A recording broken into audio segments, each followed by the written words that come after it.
C'est devenu systématique à Dakar. Depuis quelques années, il est apparu un phénomène nouveau dans la capitale sénégalaise, les marchés hebdomadaires ou Louma en Wolof, une langue nationale au Sénégal. Ici, nous sommes à la Gueule-Tapée, un quartier périphérique de Dakar. Tous les mercredis, ce site abrite d'intenses activités commerciales. Le marché du mercredi accueille des milliers de visiteurs et clients qui apprécient beaucoup la qualité des articles de friperie vendus et leur prix abordable, ce qui lui donne une aire de fête foraine.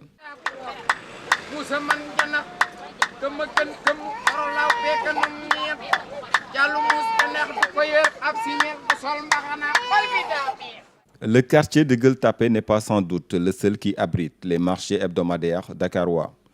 Le lundi, c'est au tour de la Padoue, le mardi de Yoff et Grand Dakar, le jeudi de Guédiawaye et Ouakam, le vendredi de Ouagougnay, le samedi de Khariala sur le front de terre et le dimanche de Pikine, un investissement humain qui sans aucun doute fait l'affaire de ces nombreux commerçants. Un investissement humain qui sans aucun doute fait l'affaire de ces nombreux commerçants, vendeurs, qui n'ont pas encore la chance de trouver une cantine fixe dans les marchés formels. Moi, je circule avec les marchés hebdomadaires, mais il n'y a que deux marchés que je vends, le marché mercredi et le marché samedi, parce que j'ai pas de place. J'ai pas de place fixe. Quand je viens le matin, on va louer une place pour vendre. Après, l'autre jour, tu vas louer encore. Ah, de temps en temps, ça marche. Ah, il y a des jours que ça marche bien. Il y a l'autre jour, on débrouille comme tout. Parce que quand tu vends, ça ne marche pas tous les jours. Mais il y a des jours que ça marche très bien.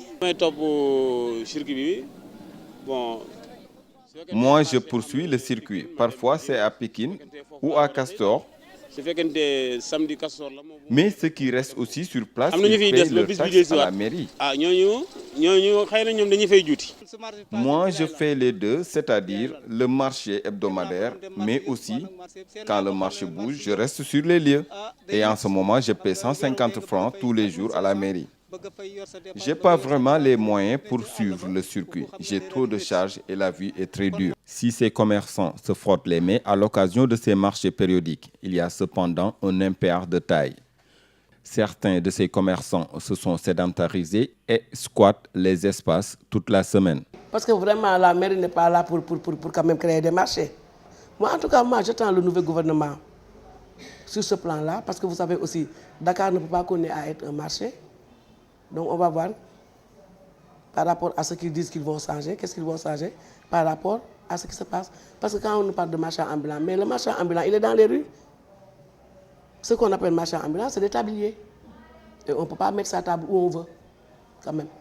Ces marchés hebdomadaires sont toutefois bien surveillés par les autorités municipales. Certes, ils contribuent au budget des mairies par le paiement des taxes, mais les municipalités sont préoccupées par l'anarchie, dont l'occupation de ces espaces publics par ces commerçants. Mais bien sûr, ils sont là-bas, donc ils sont obligés de payer les taxes. Mais nous, on aurait préféré quand même que ça soit un marché hebdomadaire, même si c'est un marché tournant, au moins 3 fois par semaine, même dans les autres réels, c'est possible. Ils font leur marché, ils s'en vont dans l'après-midi, nous on nettoie. Ils pourront travailler, nous aussi on aura un cadre de vie sain. Mais par contre, ils sont là-bas, ils sont obligés de payer. Mais vraiment, on aurait préféré quand même que cette situation ne soit pas comme ça. Mais dès l'instant qu'ils sont là, on ne peut rien contre eux, on leur demande de payer. Bon, donc maintenant, nous attendons le préfet, la réaction du préfet, pour voir ce qu'on va faire avec eux. D'autant plus qu'il y a des risques. Non seulement, vous avez vu vous avez vu ce qui se passe là-bas, il y a l'eau qui coule, il y a la saleté. Bon, le problème aussi, c'est leur proximité avec les cars rapides.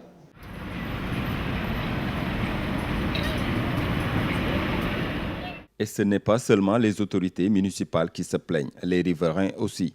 Ils subissent chaque semaine des désagréments liés à la pollution sonore et à leur sécurité. Mais les ambulants sont devenus des commerçants tabliers. C'est ce qui se passe à Dakar. Mais des ambulants avec des tables ne sont plus des ambulants. C'est inadmissible ce qui se passe. Comment pouvez-vous concevoir des gens qui habitent, qui font toute la journée en plein air? C'est terrible. Les habitants du corps? Moi, je te le dis par exemple, je fais parfois 2 jours sans sortir de ma maison. 2 jours ferme. À cause des commerçants, comment cela? Mais la saleté est là, le transport est là, les commerçants sont là. Mais c'est terrible. Ce qu'on vit là, non, c'est autre chose. On fait des plaintes au niveau de la police, de la préfecture, à la mairie. Moi-même, personnellement, j'organise toutes sortes de rendez-vous et de réunions pour les combattre. Finalement, j'en ai pas mal d'ennemis. Parce qu'ils te disent que ça, c'est leur gagne-pain. On n'est pas d'accord, parce qu'après les marchés du mercredi, ils continuent à squatter le canal.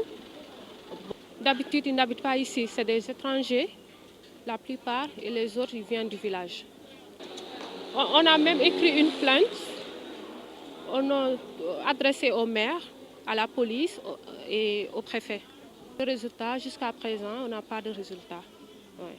Certains élus ont tiré la sonnette d'alarme sur la triste réalité de ces marchés clandestins qui poussent comme des champignons dans les artères de la capitale sénégalaise. Un état de fait qui doit interpeller les pouvoirs publics.